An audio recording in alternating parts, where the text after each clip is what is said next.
Hello friends.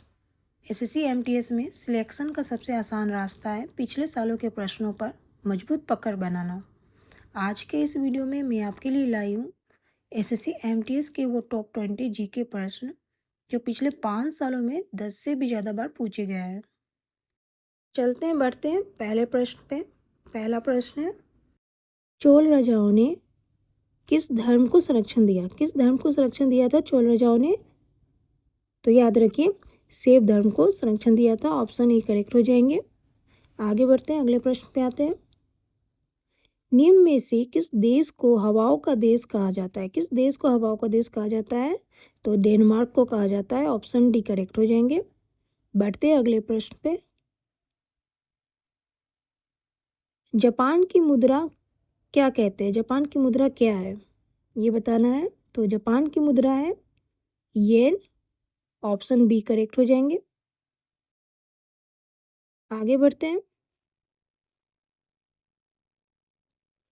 Bharat का कौन सा राज्य मसालों का बागान कहलाता है? भारत का कौन सा राज्य मसालों का बागान कहलाता है? तो केरल मसालों का बागान कहलाता है। ऑप्शन ए करेक्ट हो जाएंगे। अगले प्रश्न पे आते हैं। किस राज्य की राजधानी इम्फाल है? किस राज्य की राजधानी इम्फाल है? तो मणिपुर की राजधानी इम्फाल है। ऑप्शन सी करेक्ट हो जाएंगे। आगे बढ़ते हैं, अगले प्रश्न पे आते हैं। भारत के किस राज्य में सबसे लंबा समुद्री तट है? भारत के किस राज्य में सबसे लंबा समुद्री तट है? तो गुजरात में है। ऑप्शन सी करेक्ट हो जाएंगे। आगे बढ़ते हैं, अगले प्रश्न पे आते हैं। बागमती नदी किस भारतीय राज्य से होकर बहती है? किस भारतीय राज्य से होकर बहती है बागमती नदी?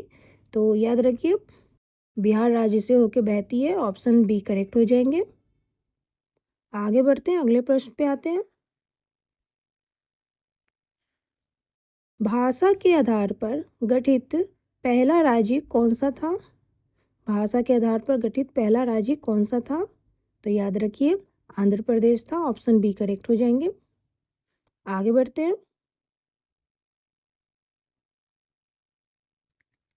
भारत का सबसे कम जनसंख्या वाला राज्य कौन सा है? भारत का सबसे कम जनसंख्या वाला राज्य कौन सा है?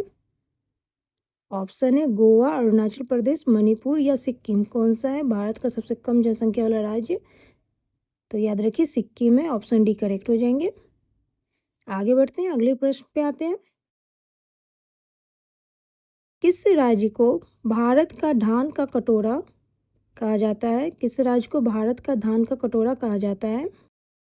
ऑप्शन है पश्चिम बंगाल, पंजाब, छत्तीसगढ़ या आंध्र प्रदेश।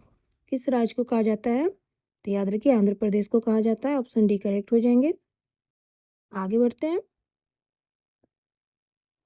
भारत की किस राज्य की सीमा चीन, नेपाल और भूटान तीनों से लगती है?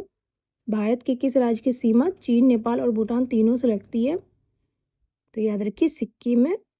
ऑप्शन ए करेक्ट हो जाएंगे। आगे बढ़ते हैं। भाभा परमाणु अनुसंधान केंद्र कहाँ स्थित है? तो यह स्थित है मुंबई में। ऑप्शन डी करेक्ट हो जाएंगे। अगले प्रश्न पे आते हैं।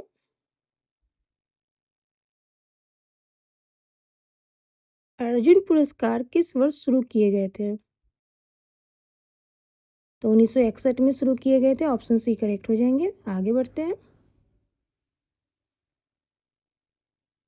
भारत में रबर का सर्वाधिक उत्पादन करने वाला राज्य कौन सा है?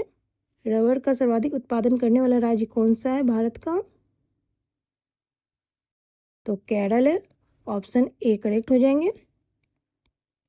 आगे बढ़ते हैं, अगले प्रश्न पे आते हैं।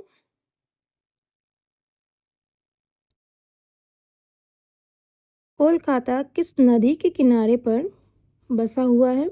किस नदी के किनारे बसा हुआ है कोलकाता? तो हुगली नदी के किनारे बसा हुआ है, ऑप्शन डी करेक्ट हो जाएंगे। आगे बढ़ते हैं, अगले प्रश्न पे आते हैं।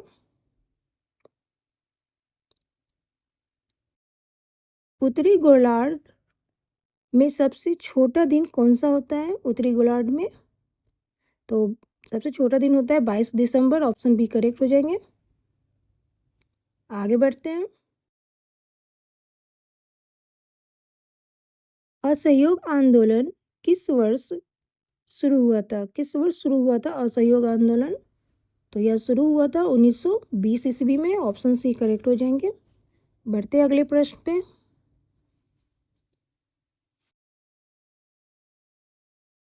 वास्को डी गामा किस देश का रहने वाला था? किस देश का रहने वाला था वास्को डी गामा? तो यह रहने वाला था पुर्तगाल का, ऑप्शन बी करेक्ट हो जाएंगे। आगे बढ़ते हैं, अगले प्रश्न पे आते हैं।